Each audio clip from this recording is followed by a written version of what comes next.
There is an argument used against the existence of God that is by far the worst objection I've ever heard. You won't find it used among professional philosophers, but instead, I tend to encounter it in great amounts online among laymen.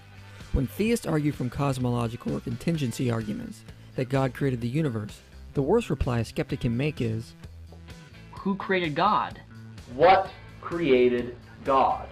If God did indeed have a beginning, by the simple logic of cause and effect, there had to be an agent separate and apart from the effect that caused it. So then I want to know where God came from. Who created God? Who created the person who created God? Who created the person who created the person who created God? Design is dead, otherwise one must explain who designed the designer. Who created this God? This, in my opinion, is by far the worst objection ever made by a skeptic. And I don't even need to appeal to theistic philosophers to point this out.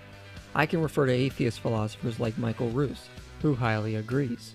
Now, for those who may be wondering why this is such a bad objection, the basic reasoning is there is no thought put into it.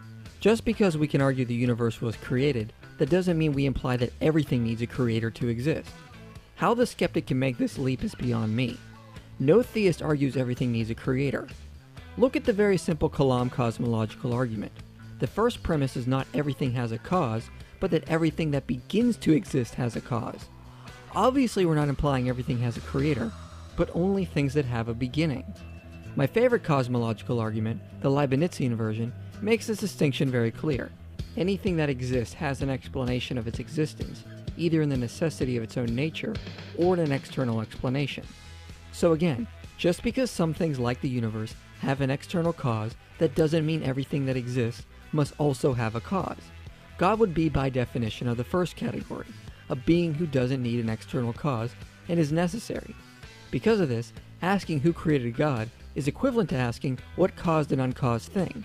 It simply is nonsensical. Basically, cosmological arguments have pointed out for centuries that since contingent things exist, like us, our existence can only be explained by appealing to external causes. However, this cannot go on infinitely. There has to be a first cause, an unmoved mover, which started this chain. Whatever this is, it would be necessary, not needing to be created, which is who we theists would then call God.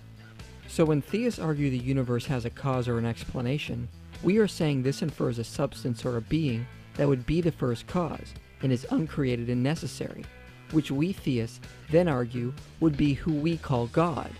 This is not special pleading, since the first mover would be uncaused by definition and defined differently than contingent things like the universe.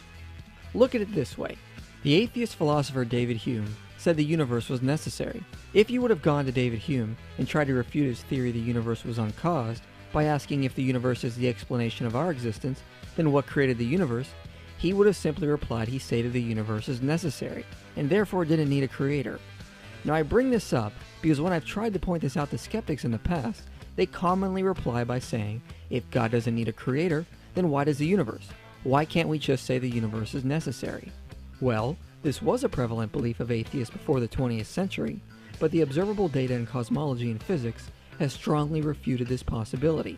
An overwhelming amount of evidence now shows our space-time is contingent and had a beginning, so it cannot be necessary in and of itself. Now, of course, we can have a conversation over what is the most likely cause of the universe, and I've argued the theistic case in more detail elsewhere. But the basic point is simply asking who created God is a ridiculous objection, and I don't even need to appeal to theistic philosophers to point this out. I'll leave you with the words of the atheist philosopher Michael Ruse, who responded to Richard Dawkins when he tried this objection.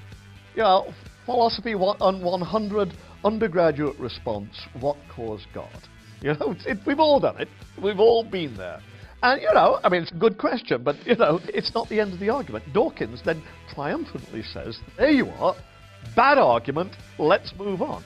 You know, and I know, that Christians, St. Augustine, certainly St. Thomas, spent a hell of a lot of, I mean, they knew this. And so what they were trying to do was articulate a notion of God who would be first cause. You know, the whole notion of aseity, God as a necessary being, God a se, you know, God's essence is, you know, is his existence. The point is, Christians have got some grown-up responses to these sorts of things.